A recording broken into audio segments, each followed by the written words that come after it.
Setiap kali materi harus presentasi ya.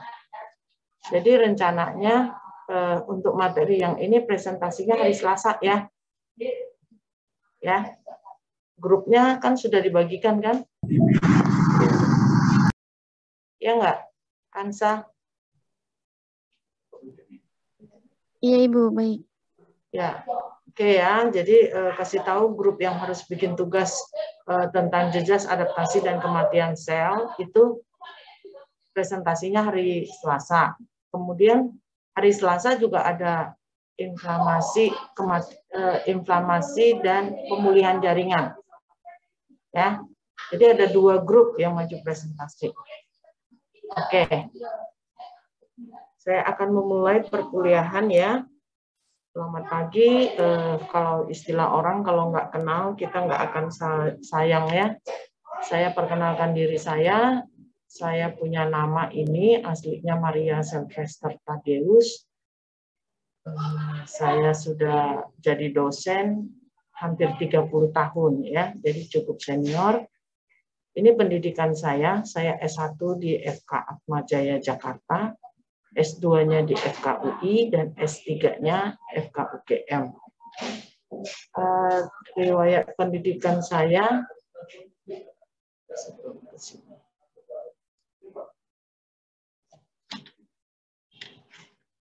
ya, saya lahir di suatu pulau ya di Tanjung Balai Karimun. Itu kalau dicari di peta Indonesia tuh nggak bakal ketemu karena dia adanya di peta Kepulauan Riau. Jadi dari Batam itu masih harus naik ferry 1,5 jam baru sampai ke pulau itu. Jadi masa kecil saya sampai SMP saya habiskan di sana. Kemudian SMA saya di Regina Pacis Bogor dan saya melanjutkan S1 saya di Unika Atmajaya Jakarta. Kemudian S2 saya di UI, S3 saya di UGM dengan disertasi saya yang berjudul dampak konsumsi minyak jelantah terhadap oksidatif DNA. Jadi kajian aspeknya biologi molekuler dan imunologi. Nah, ini riwayat pekerjaan saya. Saya itu begitu lulus dari kedokteran, saya jadi asisten peneliti di Atmajaya. Kemudian saya pernah jadi dokter jaga di Rumah Sakit Pusdikes, di Rumah Sakit Harapan Bunda, dan saya menjadi dosen di FKUPN dari 1993, dari FK-nya berdiri sampai sekarang. Saya pernah menjadi dokter PTT sebagai tugas wajib tugas sarjana ya. Jadi recording in progress. Di Puskesmas Kampung Rambutan. Nah, selama saya di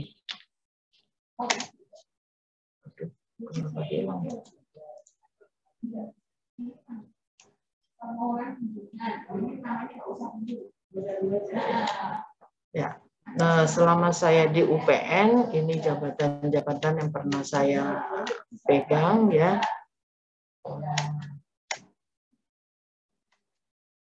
Sekarang saya masih berfungsi sebagai pengawas pusat untuk uji kompetensi mahasiswa pendidikan profesi dokter. Kemudian saya juga jadi pengurus pusat dari PDKI ya, Perhimpunan Dokter Keluarga Indonesia periode 1, 2, dan 3. Ini sudah 3 periode dan saat ini saya jabatannya bendahara umum. Kemudian saya pernah di panitia uji kompetensi dokter Indonesia. Nah, saat ini di UPN saya menjabat sebagai sekretaris lembaga penelitian dan pengabdian pada masyarakat. Oke, ini keluarga saya ya. Saya bersuamikan orang Jawa ya. Anak saya Nadia dan satu lagi Arina. Nadia ini sudah selesai S2 arsitektur. Sekarang kerjanya di Solo lulusan UNS. Kemudian Arina ini masih semester 6 di IPB, kedokteran hewan. Oke, saya akan masuk ke inti dari materi yang harus saya berikan. Saya itu di UPN sebagai dosen di laboratorium patologi anatomi. Ya. Nah, kalau kita bicara patologi, pato itu sakit, logi itu ilmu. Ya. Jadi ilmu yang mempelajari tentang penyakit ya. Nah, di dalam patologi itu kita akan mempelajari patofisiologi. Ya, itu adalah suatu ilmu yang mempelajari penyebab, etiologi dan mekanisme patogenesis, mekanisme terjadinya penyakit tersebut yang memunculkan tanda gejala pada pasien ya. Jadi pasien itu akan mengeluh ke dokter, datang ke dokter dia akan mengeluh. Jadi itu yang menjembatani praktek klinis dan ilmu dasar. Nah, di dalam patologi kita akan mengidentifikasi perubahan suatu sel atau jaringan baik secara makroskopis itu kita bisa melihat dengan mata ya, kelihatan, atau mikroskopis dari sel dan jaringan tersebut yang harus dilihat dengan mikroskop. Nah, patologi umum itu berfokus pada respon seluler dan jaringan, sedangkan patologi sistemik berfokus pada respon organ. Nah, konten yang akan kita pelajari itu di dalam patologi adalah tentang etiologi, penyebabnya, patogenesis, mekanismenya, perubahan morfologi sebagai akibatnya, ya baik secara makroskopis atau mikroskopis. Kemudian yang keempat, gejala klinisnya, tanda dan gejala yang timbul sebagai keluhan pasien dan berdasarkan hasil pemeriksaan kita. Nah, kalau kita mau belajar patologi, kita harus mulai dari sebuah sel, karena sumbernya dari situ, ya. Jadi sel itu, kalian kan sudah belajar ya, sel itu seperti sebuah rumah, ya. Jadi di dalamnya ada inti, ya, ada inti nanti yang disebut nukleolus. Nah, di sini ada nukleoplasma, dinding intinya, ya. Kemudian di dekatnya ada ribosom, ya, dan tempat nanti terjadinya sintesis protein, ya. Kemudian yang keempat itu adalah lisosom. Lisosom ini nanti menghasilkan enzim yang berfungsi untuk pemusnahan, ya. Jadi misalnya kalau ada benda asing yang masuk ke dalam sel itu, dia akan membantu memusnahkan, ya. Kemudian ada membran inti, ya, cukup besar. Kemudian ada kompleks Golgi, ya, ini yang ikut membantu proses sintesis proteinnya. Kemudian ada mikrofilamen, ya, ada retikulum endoplasma, ya, ini juga berfungsi nanti di dalam dogma sentral sintesis protein, DNA dan sebagainya. Kemudian ini adalah mitokondria. Mitokondria itu kita istilahkan dia seperti dapur, ya, dapur dari sel tersebut. Disinilah nanti akan terbentuk ATP, ya, metabolisme karbohidrat, protein, lemak dan sebagainya, ya, di mitokondria ini yang nanti akan menghasilkan ATP sebagai energi untuk keberlangsungan hidup dari sel dan makhluk hidup tersebut. Kemudian ada mikrotubulus, ya. Nah, mikrotubulus ini ya, mikrotubulus, terus ada sitoplasma. Sitoplasma itu berupa cairan, ya, yang ada di dalam sel tersebut. Kemudian ada badan mikro, ya, badan mikro ini. Kemudian ada sentriol, ya. Nah, secara umum sel itu dibagi ada 3 jenis. Ada sel yang labil, ada sel stabil, dan ada sel permanen. Ini adalah sel yang ada di dalam tubuh manusia dan makhluk hidup. Kalau sel labil itu istilahnya buat sel yang dimana kalau dia rusak, dia seluruhnya akan diganti. Ya, contohnya misalnya sel kulit, ya. Jadi misalnya kita kemarin liburan Nataru, pergi ke Bali, berjemur. Nah, nanti kita lihat kulitnya itu melotok, ya. Nah, nanti digantinya kulit juga, sel kulit. Jadi jaringan yang rusak seluruhnya diganti. Ya, sel labil itu seperti sel di kulit, sel di saluran pencernaan gitu ya. Nah, itu biasanya kalau rusak diganti semuanya. Kalau sel stabil itu adalah sel yang sebagian selnya diganti dan sisanya berubah jadi jaringan ikat.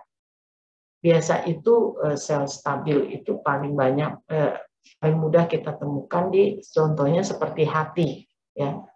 Jadi hati itu jadi gini, sel itu mempunyai siklus hidup ya. Jadi dia dari G1 dia pergi ke sintesis, kemudian dia masuk ke gap 2, kemudian dia pergi ke proses sintesis. Kemudian kalau sel ini tidak berguna untuk proliferasi, dia akan masuk ke genol. Jadi kalau di sel stabil itu ada genolnya. Kalau di sel labil nggak ada, ya dia jalan terus, gitu, putar terus. Nah kalau genol itu dia berhenti di situ. Nanti kalau suatu saat selnya atau jaringannya rusak, dia akan diaktifkan kembali. Ya, jadi sebagian selnya diganti, tapi nggak bisa semuanya diganti dengan sel yang sama. Sebagian sisanya diganti oleh jaringan ikat. Sehingga fungsi dari organ tersebut pasti akan terganggu karena selnya hanya diganti sebagian. Nah, kalau selnya permanen, itu selnya tidak bisa digantikan. Jadi begitu dia rusak, semuanya diganti jadi jaringan ikat. Contohnya sel otak, ya, sel otot, baik itu otot rangka kita, otot lurik kita, ataupun otot jantung kita. Ya, makanya kalau ada sel otot jantung yang rusak, ya udah dia rusak deh gitu ya. Nah, kita akan masuk ke kontak inti ya, inti dari konten materi yang akan kita pelajari. Yaitu ada jejas, ada adaptasi sel, dan ada kematian sel untuk hari ini. Nah, nanti hari Selasa kita masuk ke inflamasi dan pemulihan jaringan. Maaf, materi ini saya bagi tidak sesuai dengan RPS yang dibagikan. Supaya ini beruntun jalannya. Jadi ini sesuai dengan RPS yang ada di D3, dia lebih beruntun ya. Jadi kita akan cerita jejas. Jejas itu apa gitu ya? Nah, jejas itu adalah suatu kondisi di mana kalau dalam bahasa Inggris itu injury ya, injury. Sorry. Ini kelas RIK ya? RKI ya? Halo? Iya, Ibu. Oh, saya salah pakai slides. Slide-nya salah nih, harus bahasa Inggris. Ya. Kalian disuruh pakai bahasa Inggris kan? Tunggu ya, saya stop share dulu. Enak benar jadi bahasa Indonesia. Ya. RK itu harus pakai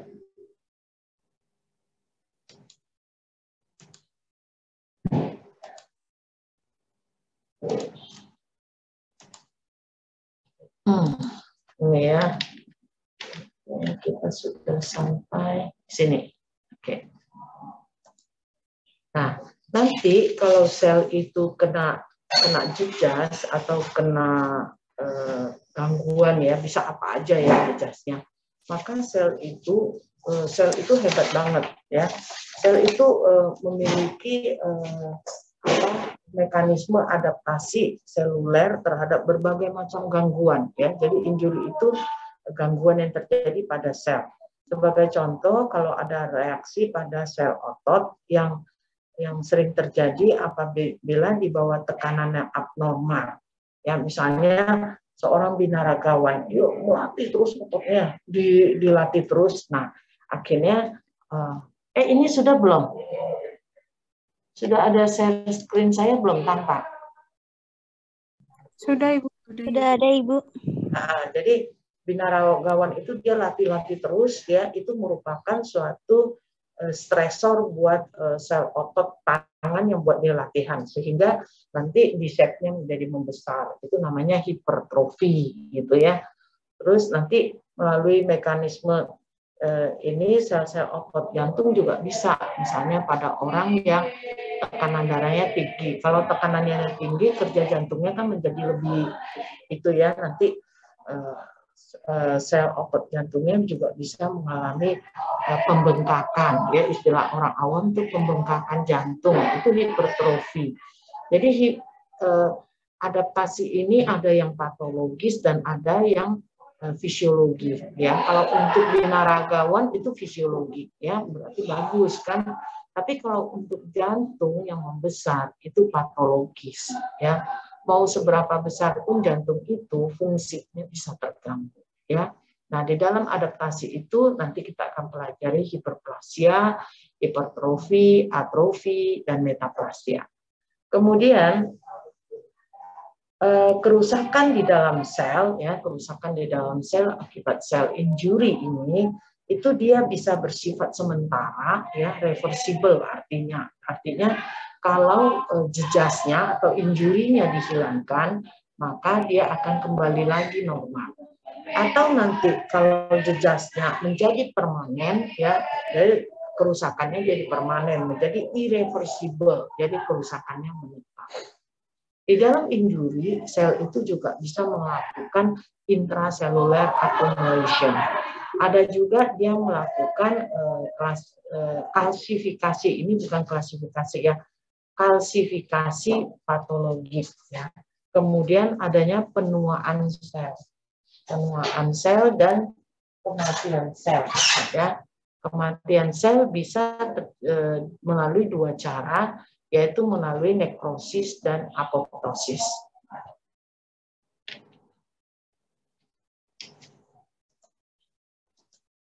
Oke.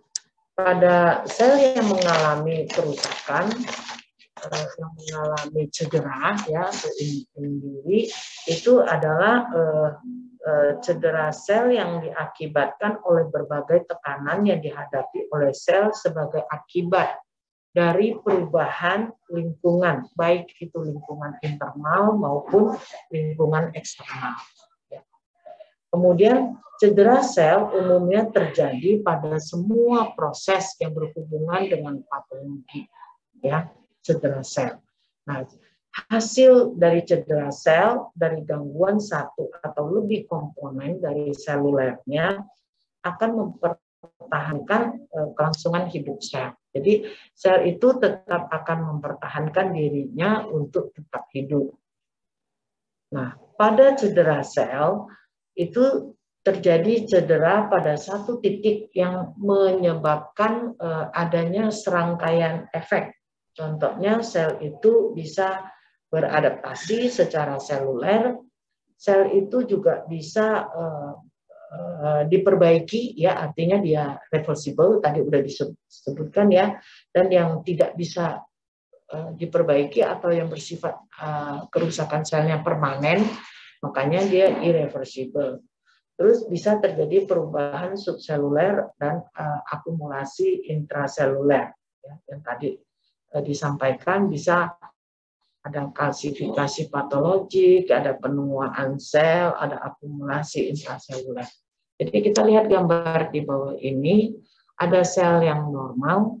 Nah, nanti kalian akan pelajari tentang homeostasis sama Dr. Mila, ya. Jadi intinya sel itu akan mempertahankan dalam kondisi semuanya seimbang, baik cairannya, baik elektrolitnya, baik pH-nya dan sebagainya. Itu namanya homeostasis, ya. Nah, kalau homeostasis ini terganggu, nah sel itu ada yang bisa beradaptasi, ada yang dia mengalami cedera, ya.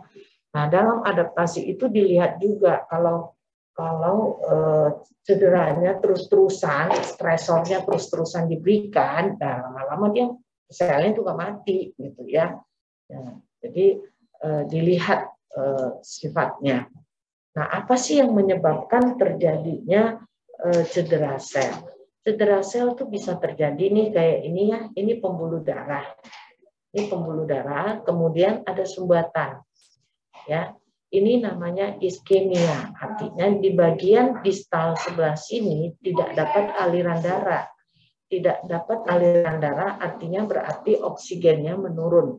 Kalau oksigennya turun, tadi kan saya sebutkan sel itu punya mitokondria untuk memberikan energi dan sebagainya. Nah, proses metabolisme di dalam mitokondria dibutuhkan oksigen. Nah, kalau oksigennya nggak ada, selnya lama-lama bisa awalnya dia beradaptasi dulu, tapi lama-lama juga bisa mati. Ya, ini karena iskemianya. Bisa juga karena oksigen ROS, kita sebut ROS, reaktif oksigen spesies, ya. Itu bisa berasal dari mana? Dari radiasi, ya, dari fisik, ya. Jadi sifat fisika, ya, agent fisik. Kemudian bisa dari inflamasi, ya. Inflamasi itu bisa juga nanti infeksi oleh agent biologi, ya. Kemudian ada oksigen toksisitas. Jadi keracunan oksigen ini sifatnya kimia, agent kimia, ya.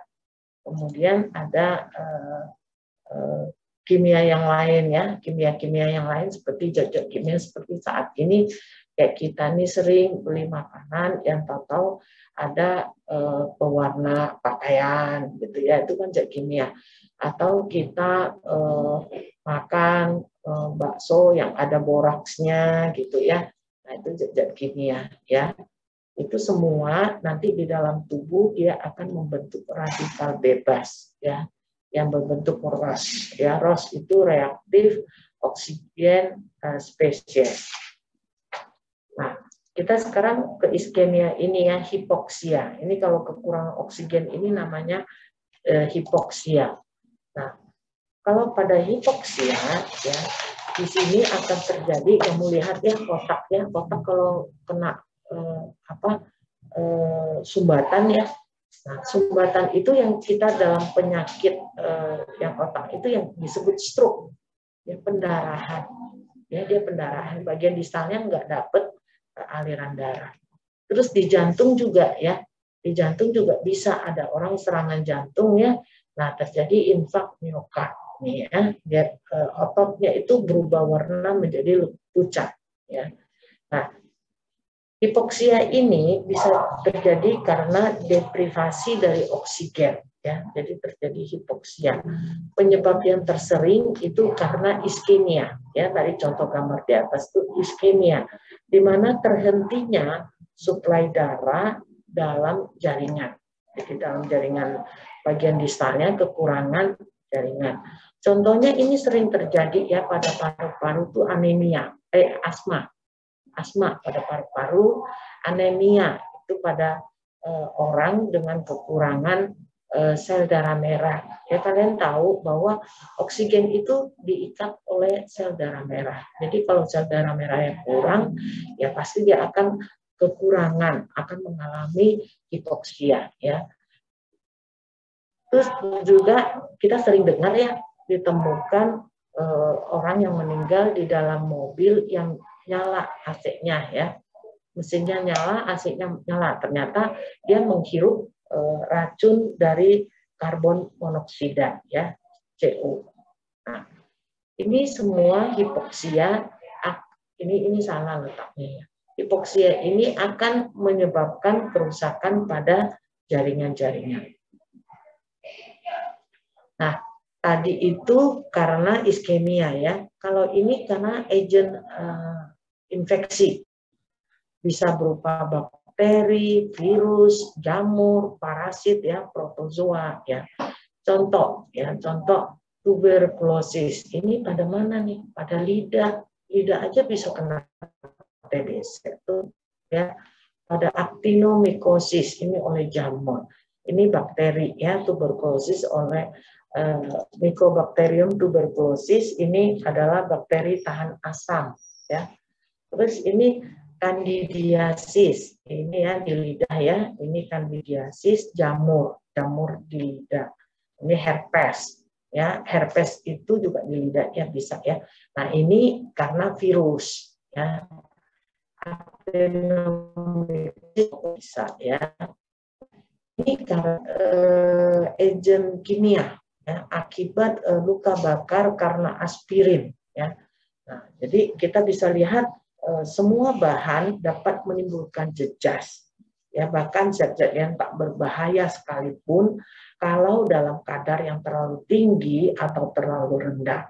Contohnya apa? Contohnya seperti glukosa, garam ya, kalau dia dalam konsentrasi yang tinggi, nah dia bisa menyebabkan, kalau gula kan jadi kencing manis ya, DM, kalau garam jadi hipertensi, atau oksigen, tekanan tinggi ya, itu juga menjadi timbulnya ROS nantinya. Kemudian polusi udara, insektisida ya. Kemudian jenis etiologi yang lain yaitu agent fisik. Tadi kan dibilang ada radiasi, ada trauma karena suhu yang ekstrim ya, ada shock karena listrik ya, jadi kena listrik gitu ya. Nah ini luka bakar, ini traumatic ulcer ya. Nah ada etiologi lain lagi selain kimia, fisika, biologi tadi. Ada lagi karena reaksi imunologi ya. Jadi pada penyakit autoimun, pada pasien-pasien yang punya penyakit alergi ya. Terus ada yang juga karena defek genetik akibat adanya mutasi bisa karena malformasi kongenital, bisa contohnya seperti Down syndrome ya.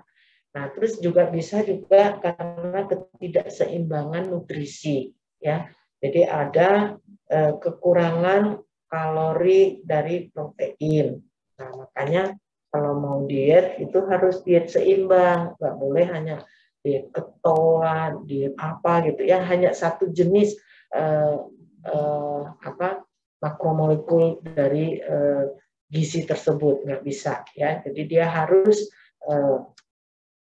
diet seimbang. Kemudian diabetes mellitus itu kencing manis ya. Kemudian ada lagi aterosklerosis. Aterosklerosis itu penyumbatan pada pembuluh darah akibat tingginya kadar lemak, atau orang awam bilang kolesterolnya tinggi gitu ya. Nah, kemudian ada lagi etiologi yang lain yaitu karena penuaan sel. Ya, memang karena selnya udah tua gitu, ya. Jadi pada dasarnya sel apa? Ini ada suara rame.